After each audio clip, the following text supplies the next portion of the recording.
Right, hello guys. Before we get into today's episode, I just want to say, if you have been enjoying this podcast and you've been enjoying learning about your training for hiking, your training for trekking, your injury prevention on the trail, and how to help you enjoy and succeed on your trail adventures a little bit more, if you do enjoy this and you're not yet a part of the Training for Hiking and Trekking Facebook group, I highly recommend you get involved. Now, every single week I'm putting up extra information in this group on top of what I talk about this podcast around training here for your adventures. I put out specific exercise videos, which is so much easier to do in that format. I do live Q&As and also videos on a whole bunch of subjects every single week. It's a great complement to all the information going on in this podcast, so I highly recommend, if you're not a part of it, you get involved and check it out. It's the Training for Hiking and Trekking Facebook group, and you can check it out on Facebook and get involved. I would love to see you there.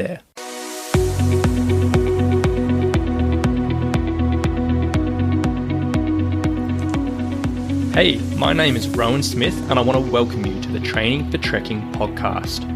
Now, this is the world's very first podcast which is entirely dedicated to helping you train, prepare, and conquer your upcoming hike, trek, or mountain adventure. So once a week, I'm going to be giving you quality and practical information on the subjects of physical preparation for trekking, dealing with altitude, and nutrition on the trail, so you can know everything you need to be doing to have the best chance of a safe, enjoyable, and successful adventure. So now you know what you're in for. Let's get into today's episode. Right, hello guys. Today we are talking all about preparing for hiking around your local neighbourhood. Now, the reason why I want to talk about this today is because so many people and so many hikers are in this particular situation where they have a big adventure coming up, whether it's a big overnight hike, whether it's a huge trek, whether it's a through hike, whatever it may be. And they've got this big adventure coming up, but they don't quite have the opportunity to get out hiking as much as they like. And maybe they have a young family, maybe they've got a busy job, maybe they've got a lot of social commitments, but time is really precious, and simply getting out hiking or even getting to the gym is just not realistic.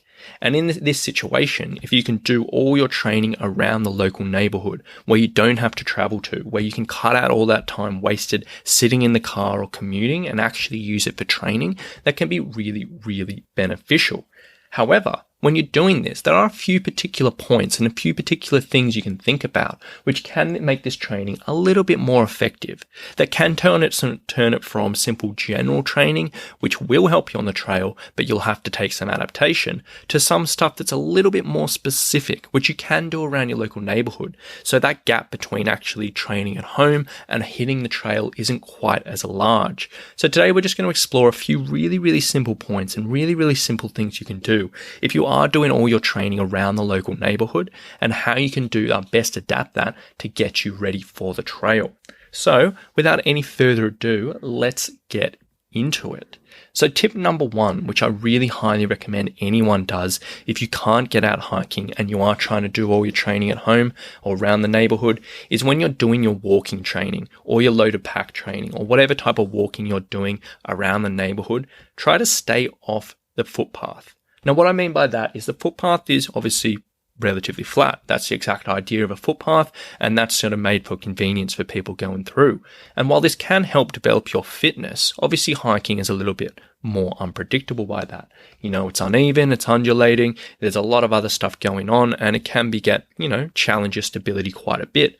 So a really simple tip to sort of help you get ready for that environment is simply doing all your walking around the neighborhood just slightly off the footpath. So you're walking along the grass, you're going up and down people's driveways, you're walking in the ditches, and whatever else may come across. That's simple change. It might not be perfect, but it's a big step up from simply just going on the flat again and again and again.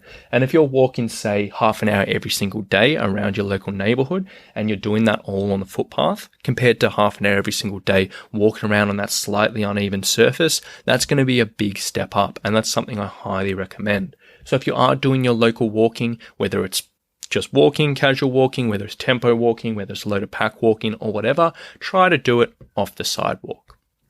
Number two is go heavier than you normally do. So if you are doing loaded pack walking in this situation, I highly recommend you put your plan together that by the time before you leave on your adventure, you're walking around your neighborhood with a pack which is significantly heavier than what you expected on your adventure. Now, again, this is for the situation that walking at home is going to be a little bit flatter than normal. It's not going to be quite as challenging as on the trail. And then obviously you're probably not going to be walking around your neighborhood for 5 hours at a time. That's probably not going to be happening. So if you're doing 30, 45 minutes, 60 or 90 minutes walking around the neighborhood, and you've got a heavier pack than you would normally, that's going to be a little bit more effective. Now, as always with any type of pack walking, you do want to make sure it's a gradual process because it can grind you down pretty quickly. So make sure you start light and then just slowly, bit by bit, build up. And you probably want to sit down with a calendar, sit down with a plan, see where you want to end up. But by the time maybe 2 weeks, 3 weeks before you head off on your trip, you probably want to be significantly heavier than you are planning on if you're in this situation. And a lot of people are surprised about that. A lot of people are concerned about that, but it can be very, very effective. Now, tip number 3 in this situation is, we've already talked about obviously walking around the local neighborhood isn't quite as unstable, and often the feet and the calves just don't get the challenge they need around the local neighborhood to prepare them for the trail. I've had multiple times with clients in the past where they've done lots of their walking, they've done loaded pack walking, they've done running, they've done this and that all around their local neighborhood. They've got aerobically fit quite well, but then the one thing that really, really holds them back is either their foot or their calf strength. And not so much they're getting injuries, but they're just sore and they just get tired. And in this situation, the best solution, or one of the best solutions, something I really love, is simply getting the old jump rope or the skipping rope and doing a little bit of skipping at home. Now, skipping is absolutely amazing at developing calf endurance, foot strength, resilience through the lower limbs, and can be a really, really handy addition into any hiker's training. In this situation where you're not really getting a huge amount of load, a huge amount of challenge through these particular areas, doing a little bit of skipping can be really, really good. Now, obviously, don't expect everyone to be able to do this. Some people might not be so comfortable with skipping. If you've got knee or foot issues, it's probably not your thing, but it can be very, very effective. Now, if you are listening to this and you go out and buy yourself a skipping rope and you do try to do some and you get frustrated in 2 minutes, I completely sympathize with you. I do exactly the same thing pretty regularly. If this is you and you're like, look, I do like the idea of this skipping. I do like adding into it, but I have no idea where to start and how to get myself there. A little while ago, I shared a absolutely fantastic tool around this in the Training for Hiking and Trekking Facebook group. If you're not a part of that, please join up and just put up a post about, you can either scroll through the page or put up a post just asking for this. But basically it takes any athlete through an entire progression series from someone who literally cannot do a single skip to someone who can skip like Rocky Balboa and do absolutely mental things, and take step by step by step. You could probably do this entire thing over the next 12 months and slowly progress it. And it's an absolutely fantastic tool for anyone who's interested in skipping. I shared that because it's completely free, but I shared that on that group. So if you do want to get your hands on that, join the group. I'll point you in the right direction and you can check that out. But skipping can be a great addition into anyone who's preparing around their local neighborhood.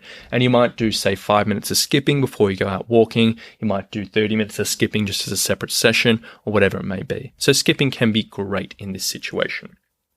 Tip number 4 is doing some stair sessions in your boots. Now, another fatal flaw of people training around the neighborhood is not getting the training stimulus they need when they're actually in their boots. Sure, you're going to be walking around the neighborhood and you probably will be wearing your boots, so you're dealing with the blisters, you're getting used to it and all of that. But one thing that the body really needs to get used to, particularly if you've got any elevation hiking coming up, is simply getting used to going up that elevation, going up that incline while you're wearing your boots. It's very, very different to walking on the flat, and the body does need to learn that particular skill set. So I highly recommend, if you are in this situation, trying to find a small step and just doing some step sessions in your boots. So this might be 5 minutes at the end of a workout, it might be 10 minutes, it might be 30 minutes. If you're crazy, it might be 60 minutes, but just trying to do that pretty regularly. Most people can find a step in some situation, whether it's just, the stairs going up your front porch, which are only 3 or 4, whether it's a bench in a local park, whether you buy a step online, which, more expensive than they need to be, but they do the job. But whatever it may be, doing some step sessions in your boots can be a very handy addition. And then the final point I want to make is it's pretty common sense. We talked about it many times on this podcast before, but if you can do some elevation training around your local neighborhood, that's going to be great. So that is if you can find a longer set of stairs or a longer hill and do repeats on that again and again, that's going to be a great addition. Now, I've talked about those sessions at length previously in the podcast. I won't dive into it too much, but you can apply that into your neighborhood training and it can be very, very effective. But in my opinion, if you are training for a big hike and you can't get out hiking so often, you can't get to the gym, and you are doing all your training around your local neighborhood, if you apply those tips, so do walking off the sidewalk, going heavier with your loaded pack walking than you normally would, putting some skipping into your session, doing some step sessions in your boots, and potentially doing some stair or heel intervals, I think that'll get you a lot further than just doing your standard walking and just doing your standard training. And I think those tiny little tips can make a big difference over the long term. So I hope you have gotten a little bit of information out of that today, guys. I hope you have gives you a little bit of food for thought, and it's some pretty simple and actionable tips to put into place. Now, as I said, if you did want to get your hands on that skipping progression tool, it's in the Training for Hiking and Trekking Facebook group. You can get involved and I'll share that with you. Or alternatively, if you do have any questions off the podcast or anything like that, please do join the group. It's a great place to get involved and help discuss a little bit more around these subjects. So thank you so much for listening today. Have a lovely one, and we'll talk to you soon. Bye.